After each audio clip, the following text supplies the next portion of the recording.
প্রিয়তমাশু সুকান্ত ভট্টাচার্য। সীমান্তে আজ আমি প্রহরী। অনেকে রক্তাক্ত পথ অতিক্রম করে আজ এখানে এসে থমকে দাঁড়িয়েছি স্বদেশের সীমানায়। ধূসর তিউনিসিয়া থেকে স্নিগ্ধ ইটালি থেকে ছুটে গেছে বিপ্লবী ফ্রান্সে, নক্ষত্র নিয়ন্ত্রিত নিয়তির মতো দুর্নিবার অপরাহত রাইফেল হাতে। ফ্রান্স থেকে প্রতিবেশী বার্মাতেও আজ দেহে আমার সৈনিকের করা পোশাক, হাতে এখনো দুর্জয় রাইফেল। রক্তে রক্তে তরঙ্গিত জয়ের আর শক্তির দুর্বহ দম্ভ। আজ এখন সীমান্তের প্রহরী আমি। আজ নীল আকাশ আমাকে পাঠিয়েছে নিমন্ত্রণ, স্বদেশের হাওয়া বয়ে এনেছে অনুরোধ। চোখের সামনে খুলে ধরেছে সবুজ চিঠি। কিছুতেই বুঝি না কি করে এড়াবো তাকে, কি করে এড়াবো এই সৈনিকের করা পোশাক।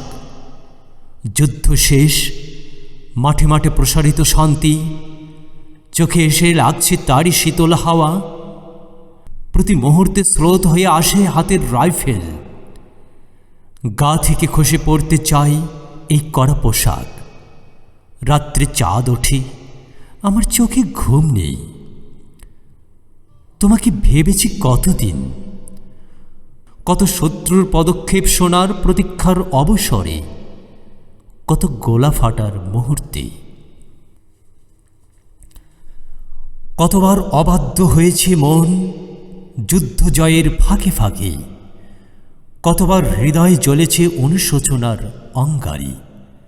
তোমার আর তোমাদের ভাবনায় তোমাকে ফেলে এসেছি দারিদ্র্যের মধ্যে, ছুড়ে দিয়েছি দুর্ভিক্ষের আগুনে, ঝড়ে আর বন্যায়, মারি আর মড়কের দুঃসহ আঘাতে। বারবার বিপন্ন হয়েছে তোমাদের অস্তিত্ব, আর আমি ছুটে গেছি এক যুদ্ধক্ষেত্র থেকে আরেক যুদ্ধক্ষেত্রে। জানি না আজও আছো কি নেই, দুর্ভিক্ষে ফাঁকা আর বন্যায় তলিয়ে গেছে কিনা ভিটে, জানি না তাও। তবু লিখছি তোমাকে আজ, লিখছি আত্মম্ভর আশায়। ঘরে ফেরার সময় এসে গেছে, জানি আমার জন্যে কেউ প্রতীক্ষা করে নেই। মালাই আর পতাকায়, প্রদীপে আর মঙ্গল ঘটে।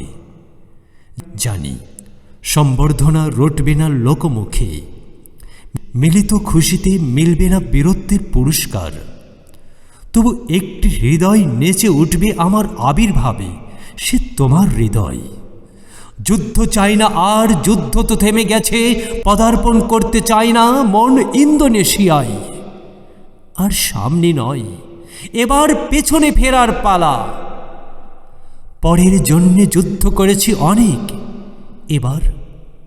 এবার যুদ্ধ তোমার আর আমার জন্যে। প্রশ্ন করো যদি, এত যুদ্ধ করে পেলাম কি? উত্তর তার, তিউনিসিয়ায় পেয়েছি জয়, ইটালিতে জনগণের বন্ধুত্ব, ফ্রান্সে পেয়েছি মুক্তির মন্ত্র, আর নিষ্কণ্টক বার্মায় পেলাম ঘরে ফেরার তাগাদা। আমি যেন সেই বাতিওয়ালা, সে সন্ধ্যায় রাজপথে পথে বাতি জ্বালিয়ে ফেরে, অথচ নিজের ঘরে নেই যার বাতি জ্বালার সামর্থ্য।